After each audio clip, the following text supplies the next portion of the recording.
Helga's Bay, Bimming Mary Magna, Binster, Binge, Great Binge and Lesser Binge.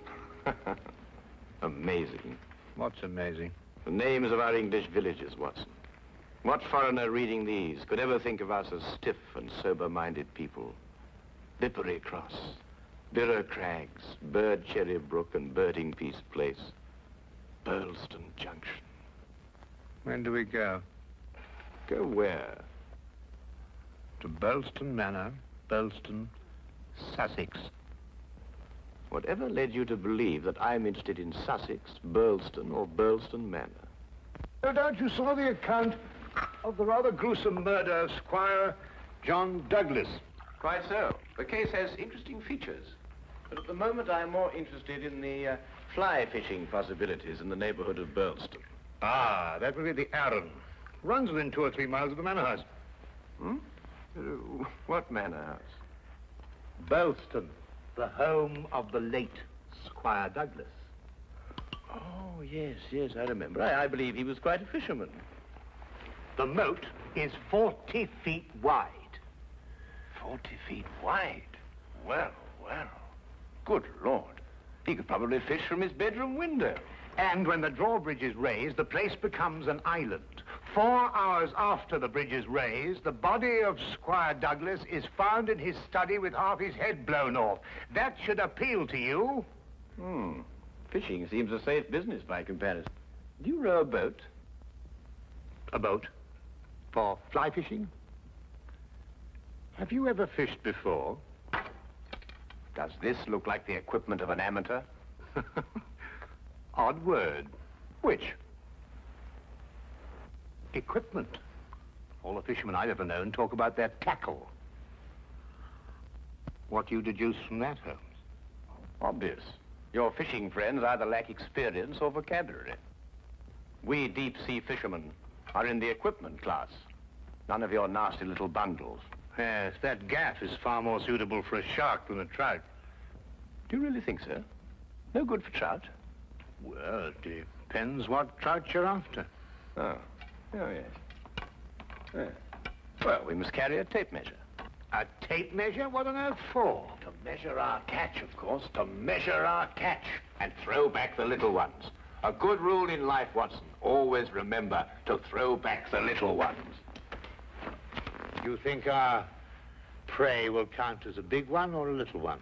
Well, hardly as big as Squire Douglas, lying dead in his castle, surrounded by his moat. Holmes, you've been analyzing this case. Well, you know, I haven't got enough data yet for analysis, really. Do you think it could be an accident? What, with a sawn-off shotgun? And the triggers of both barrels wired together? Murder, eh? Yes, possibly. What do you mean by possibly? Don't sit there, man. That may be opportunity knocking. Oh.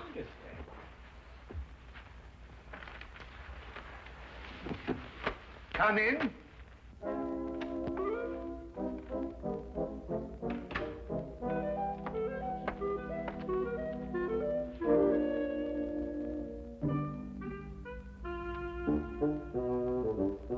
Mr. Sherlock Holmes? The fisherman. Hold on! Oh, come on! Blimey! No, In there, boy. But it's only a little one. Would you like it, Watson?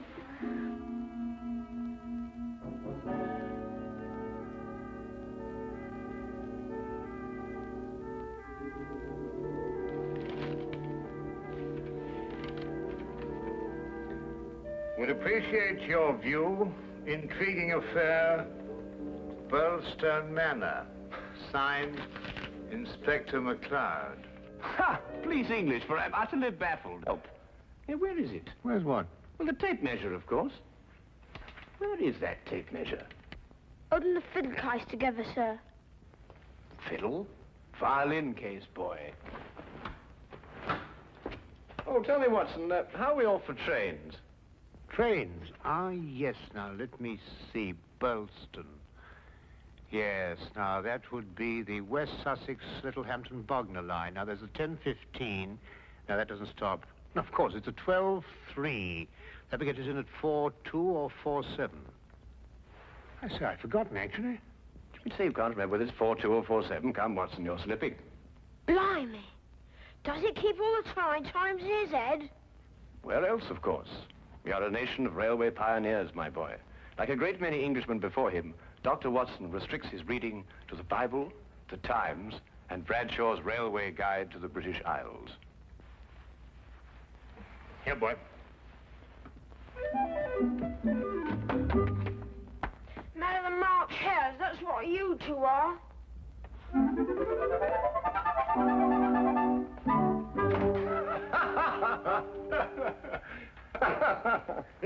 I say, Watson, have you seen my weekend bag anywhere? I suspect it's under the stairs. Mrs. Hudson got very tired of seeing it lying about. Oh, good. Well, that means it hasn't been unpacked anyway. I assume not. Excellent. Then everything is ready. Oh, be a good fellow, would you, and dig out that bag and put it in the cab along with that tackle. Why? Aren't you going to be here? I have a little reading to do. Pick me up at the British Museum Library, say half an hour before the train leaves. Now, look here, Holmes. This is no time to go reading. You'll miss the train. I cannot vouch for the punctuality of Dr. Watson or the reliability of the company's steam engines, but I, for one, propose to be at Burleston Halt at 4:02 p.m. precisely.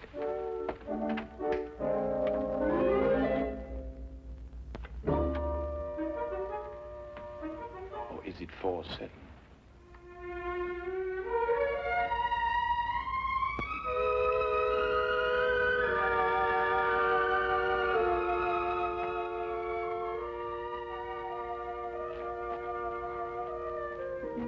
It was a nice piece of work, if I say so myself. The entire story hung on a spider's thread. A spider's thread? Exactly. Ah, it sounds interesting, Inspector. Now, perhaps you'll start at the beginning. Simply stated, the castle, as you'll see, has a moat. And when it's up, as it was at the time of the murder, it's a sealed fortress. Who was in the castle at the time of the crime? The murdered man's wife, Mrs. Douglas, and a foreign friend, John Morell. Just those two? And the servants, but we've been able to rule them out completely. And from your description of the house, it would have to be one of them. Either Mrs. Douglas, or this friend of hers, Morell, or both of them. They tried to make it appear as though someone had broken into the house and then dived through the windows to swing the moat. But you disproved it. Completely. How? I'll tell you when we get there. This murder weapon, a sawn-off shotgun, I believe. An odd weapon, that. And a foreign gun, too. 3 letters on the barrel. P-E-N. Aha, a larger P with a flourish over it, followed by a smaller E and N. That's right. Ah, the Pennsylvania Small Arms Company, the famous American firm. That's perfect. That's all I need. You mean you need additional evidence? Well, Mr. Holmes, every little helps, you know. Then your case against Morell is not complete. It's complete as far as... How did you know Morell is the murderer? How did you know? He has to be. Why? He's the only one who could be. Suppose I were to tell you that Morell is not your murderer. How do you know? Yes, Holmes. How do you know? Why didn't you arrest him? Well, He doesn't act like a murderer. Ah, he's too self-confident, eh? That's right. Seems to be daring you to arrest him. Yes. How do you know all this? Holmes, do you know this man Morell? Fascinating. Fascinating. The case has suddenly assumed the most astounding proportions and the most astonishing challenge, Watson.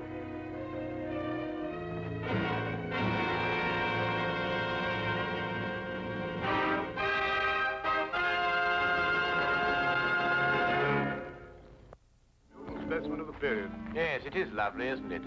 What did you mean, Mr. Holmes? Nothing. I just think it's a lovely building. No, I mean when you said that Morell didn't murder Mr. Douglas. Oh, that. Yes, what did you mean? How do you know he didn't do it?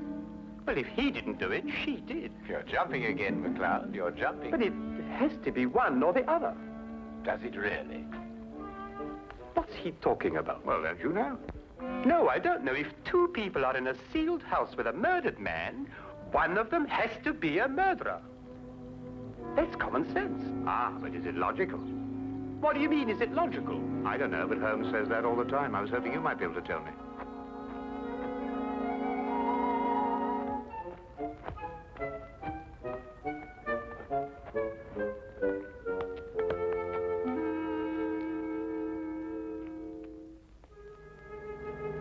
He hasn't been moved. That's just the way we found him last night. Watson? Of course, death was instantaneous. I should say so. The charge was not fired directly into the face, as the newspaper's account had it. Uh-huh. I'd say the blast came from below and that the gun was almost vertical. Excellent, Watson, excellent. May I see this shotgun, McLeod? Holmes, look at this. Good Lord. Wait, it's a brand like cattle. Well, how old would you say it was? Have you got your glass there? Yes. Thank you. It's very difficult to estimate marking like this, Holmes, but I'd say it's, well, it's over 15 years. 20. Mr. Morrell? At your service, Mr. Holmes. Dr. Watson. News travels quickly. This is a small village. You said 20 years? Yes. The same age as this. It stands for the Mesa Valley, Arizona. Gold claim number 341. That is where John and I met 20 years ago. There were 3 of us. We registered the claim, worked it, and then sold it.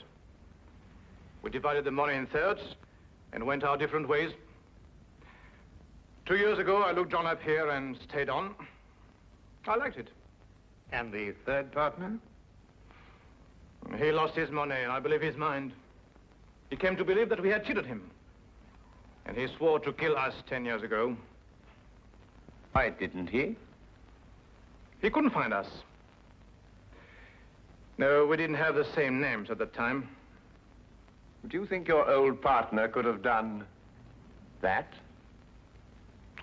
I don't know, Mr. Holmes. I am not the detective. True. True. Well, we must bear that in mind. You tried to make it appear as though another man had been here and went out through the window. Did I? He tried to build an elaborate story. A man of his size was seen passing through the village wearing a loud tweed topcoat and a wide-brimmed hat. He was heading this way. On the window ledge, there is a footprint in blood, indicating, of course, that the murderer dived through the window and swam the moat. But he didn't. How do you know? Because, Mr. Morrell, outside that window and just a few feet down is a very large and at least a month-old spider's web. Anyone jumping or diving through the window would have to pass through the web. And no one did. Well done, McLeod. Well done. A spider's web. The English police have the most amazing allies, I must say. Now that you have made your deductions, Mr. MacLeod, exactly what do they mean to me? For the moment, nothing. But I suggest you do not leave the castle grounds. And if I try to live?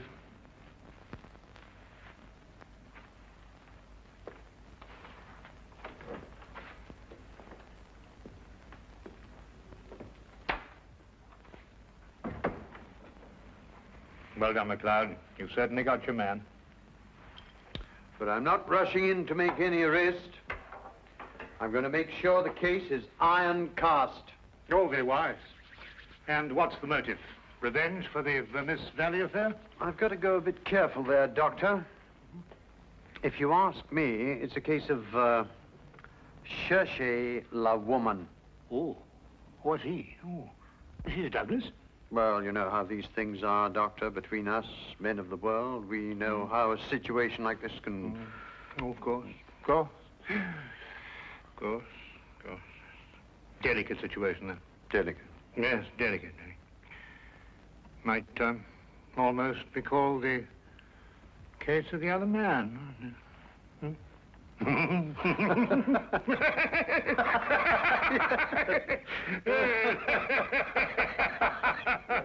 The other dumbbell.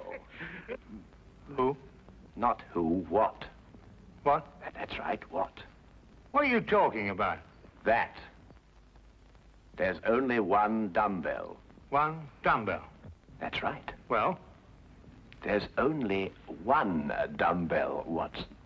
I know. That's it over there. Yes. Where's the other one? Well, I don't know. I've only just come here. Do you know where the other one is? What difference does it make? Well, that's right, yes. What difference does it make? Maybe there is only one dumbbell. One dumbbell? But they come in twos. Perhaps he only had one. Watson, do you mean to tell me that you can stand there, surrounded by all these athletic trophies, and suggest to me that such a man would only use one dumbbell? Well, what difference does it make? Yes, what difference does it make? Huh. Well, if you two are convinced that you can solve the case with the aid of a convenient spider, I'm going fishing. You're what? Oh, he's going fishing. He's brought his tackle. Why? To catch fish. Then I take it you're satisfied with my analysis of the crime. Find the dumbbell. Hang the dumbbell! You can't hang him until you find him. Who? The man who took the dumbbell.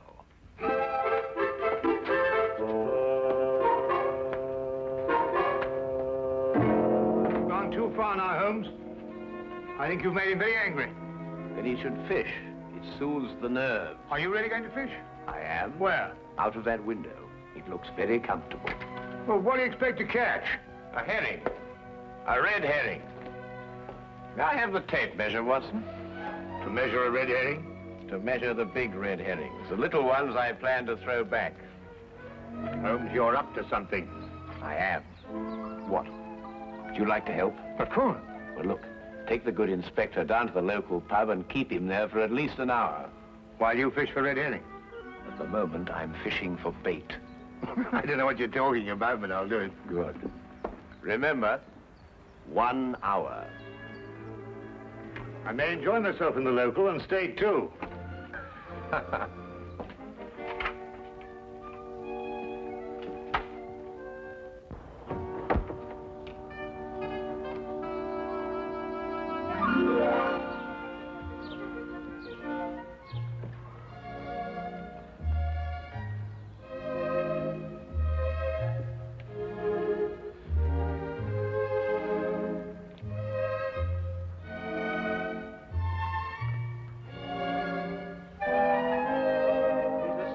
That, Holmes. What do you think he's been doing?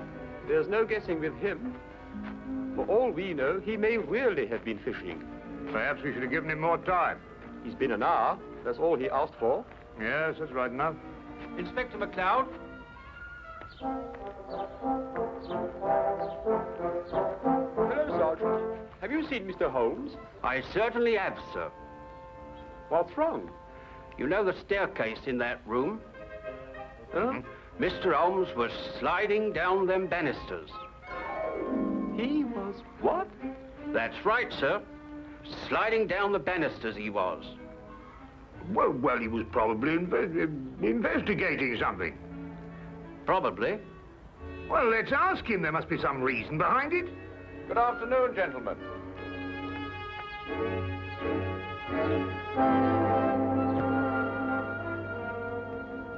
Go on. Ask him. Ask me what? Well? What have you been doing while we were away? Well, first I fished, No. and then I slid down the banisters. I told you. Why? Why not? Well, And you, Inspector McLeod, are going to drain the moat. I'm going to what? Drain the moat. Empty it right down to the bottom. I can't do that. That's a major engineering job. Don't you realize that's a real river that runs round the house? Well, in that case, don't drain the moat, but tell everyone you're going to. And then what? Then we'll all meet back here in an hour's time. and see if we can find somebody pulling something out of the moat. Exactly. What? Red herrings. As mad as a March hare.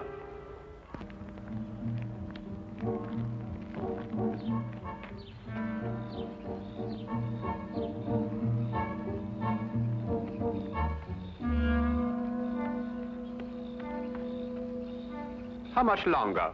Not much. You're certain everyone believes they're going to drain the moat? I don't know who believes it, but everyone knows I said it. Do you think someone will come to the murder room? Someone has been in it for some time. How do you know? The lights are out. Because I left them on. Mm-hmm. Look, what? That's it, let's go.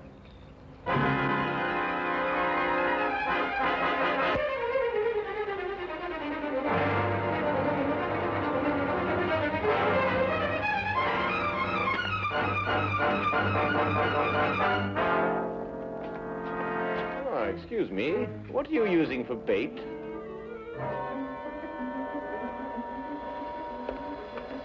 Oh, would you mind holding this? Thank you. What clothes did you say the stranger was wearing, McLeod? A loud tweed topcoat and a wide-brimmed hat. Like these?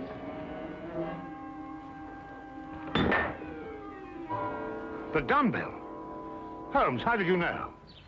When you're working near water, Watson, and a heavy object has disappeared, you may conclude, until you can prove otherwise, that it has been used to prevent some object from rising to the surface. All right, Morrell. You're under arrest for the murder of John Douglas. It is my duty to warn you that anything you say may be taken down and used in evidence... No, McLeod. You haven't got it at all. What?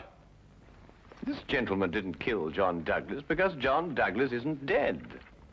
He isn't what? Dead. The man whose body you discovered in here is the very man who came back to... No, you're not with me, are you, McLeod? Would you tell him, please? These clothes belong to our third partner. The man who's been searching for you for 10 years. Yes. He found us and arrived here with a shotgun. He and John struggled, and the shot went off. That explains the vertical angle of the blast. In the ensuing struggle, the gun went off. I heard the report and ran down immediately. I timed it from your room. 15 seconds if you run, and 10 seconds if you slide down the banisters. I ran. I thought you would. John was panic-stricken when he saw what he had done. I got the idea to change their identities. But then where is Douglas? With the aid of my tape measure, I was able to ascertain that there is a hollow space behind that wall. I imagine it conceals a passage under the moat. Yes, Mr. Holmes, it does. And John has had a 36-hour head start. We'll stop him. I told him you would. I'll issue orders for the apprehension of Mr. Douglas, and we'll talk about your part in this, sir, in the morning. You have conspired to conceal evidence. I'll still be here in the morning, Inspector.